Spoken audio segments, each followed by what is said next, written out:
Et coucou tout le monde, j'espère que vous allez bien. Aujourd'hui on se retrouve pour un nouveau vlog et nous allons tenter aujourd'hui, mais dès que l'appareil sera chargé, de faire des vlogs avec cet appareil-ci. C'est l'appareil de Ragnar, il nous le prête. C'est payant hein. C'est payant? Ah, temporellement. enfin, j'ai envie de faire des vlogs un peu plus en haute définition. Quel est le programme du jour? Mais je sais pas si j'avais fait les présentations. Ah, depuis qu'elle est arrivée dans ma vie, j'ai une nouvelle dragoune.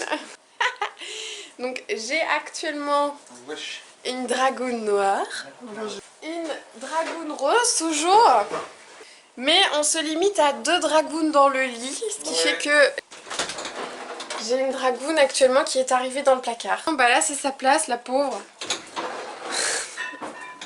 C'est Harry Potter la dragoune quoi, dans le placard. J'envisage très fortement de déménager afin que mes dragounes aient de la place. Mother of Dragoon.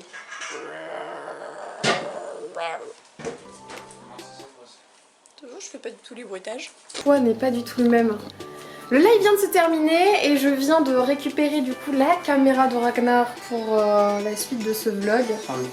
C'est beaucoup plus imposant et ça fait très bizarre. Ragnar il râle parce que je dis que sa caméra elle a pas de grand angle. Et c'est vrai.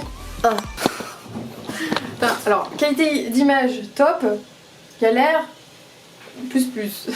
C'est une caméra qui est bien si tu as un caméraman. C'est pas une caméra bien pour toi si tu veux vlogger à bout de bras. En plus comme j'ai des petits bras, bah moi vous êtes toujours très près et que ma caméra donc elle a un grand angle, ce qui fait que quand je filme, t'as l'impression que je suis plus loin que je ne le suis réellement parce qu'il y a le grand angle, je sais pas si tu comprends, et du coup c'est plus facile pour moi. Mais la qualité est mieux ici, c'est indéniable. C'est juste que j'aimerais une caméra qui soit plus petite et ça existe hein. Ça existe mais ça coûte 600 € actuellement. D'ailleurs ce sera mon prochain budget investissement entre guillemets quand j'aurai fini de payer mon Mac. Oh non, c'est vraiment trop galère la caméra. Enfin, en tout cas pour le vlogging c'est pas adapté. En plus il a pas le bonus de jour. Voilà, et là au moins on est dans la lumière. L'ordinateur sera payé en septembre. Donc en septembre je pourrai voir pour la caméra de mes rêves. Le moment est venu de travailler un petit peu sur la boutique. J'ai donc reçu dans ce carton les tout premiers produits. J'ai commandé du papier bulle. Pas du tout. Pour ce premier produit, voilà, j'avais vraiment à cœur de vous initier aussi un petit peu aux pierres et vous proposer un kit où il y aurait déjà les 5 pierres qui sont pour moi essentielles. Donc dans l'idée, il y aura les 5 pierres et je veux qu'il y ait une fiche qui soit un petit peu récapitulative de quelles pierres vous trouvez dans votre kit et les propriétés qu'on lui porte. Sachant que je ne vends pas des pierres pour faire de la lithothérapie et dire oh, tiens, prends ce caillou, il va te guérir de quelque chose. Non, c'est pas du tout comme ça que je travaille avec les pierres. Déjà c'est beau. Genre esthétiquement, visuellement, je trouve ça beau. Quand j'ai envie de manifester quelque chose, je trouve bien de m'accompagner des pierres qui sont un peu le symbole de ça. Ça m'aide finalement à ancrer cette chose un peu plus matériellement. Je sais pas si c'est très clair. C'est plus facile de poser mon intention avec l'objet dans les mains. Qu'elles sont aussi dotées, comme finalement les plantes, comme nous, d'une énergie quelque part. Je pense quand même qu'elles entrent en résonance avec des choses en nous. En fait rien n'est anodin. Parce que quand tu mets un bel objet dans ta pièce, je sais pas, tu veux avoir une très belle lampe, et ben de voir cette très belle lampe, tu vas être content ou ça va t'emplir de joie parce que t'es content et c'est ta très belle lampe et elle est à toi, tu vois. Bah moi c'est un peu pareil avec mes cailloux.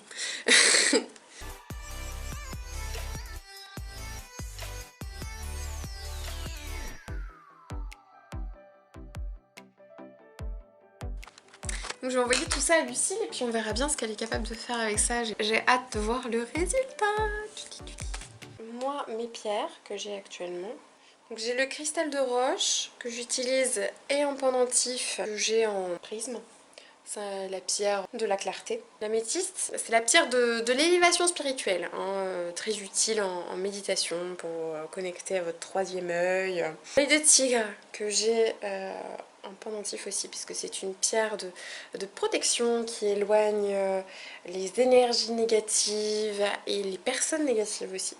Le quartz rose évidemment, c'est la pierre de l'amour, hein, l'amour de soi, l'amour des autres, le calme, la tendresse. Alors ça je sais plus. Pyrrhute, je crois que c'est de la pyrrhute. Non pas du tout, j'ai trop joué à Dofus. J'ai de l'agate, mais vraiment en toute petite, en miettes, hein, je dirais presque. Pour l'équilibre émotionnel, dirons-nous, elle adoucit les émotions. J'ai du lapis lazuli ici. Pierre hautement vénérée en Égypte. Pour communiquer avec le subtil, dirons-nous. Parce que le bleu, c'est quand même une couleur de la communication. Ce chocolat chaud est incroyable. Ragnar, c'est le meilleur, y a pas à dire. J'étais pas loin. C'est de la pyrite, complètement carré. C'est très marrant. Du coup, c'est la pierre de l'organisation. Il manque ma petite citrine que je porte très très souvent hein, si vous me voyez en live. C'est la pierre de la joie. Elle apporte dynamisme, créativité, confiance en soi. Et je trouve que c'est vraiment la pierre idéale pour l'exercice de mon métier de manière générale. Voilà pourquoi je la porte. Je viens de recevoir le best-of avec Monsieur Chaussette. Bon. Voilà, j'ai mis le best-of en ligne. Et là, je vais jouer TFT parce que j'ai envie. TFT, c'est trop addictif. Je suis passée argent. Yes. Par contre, depuis que je suis passée argent, je fais que perdre. Comme quoi, c'est peut-être mon niveau. Du coup, c'est tout pour ce petit vlog. Si tu t'es pas encore abonné à la chaîne, je t'invite à faire tout de suite en cliquant juste ici. Et tu peux retrouver le dernier vlog en cliquant juste là.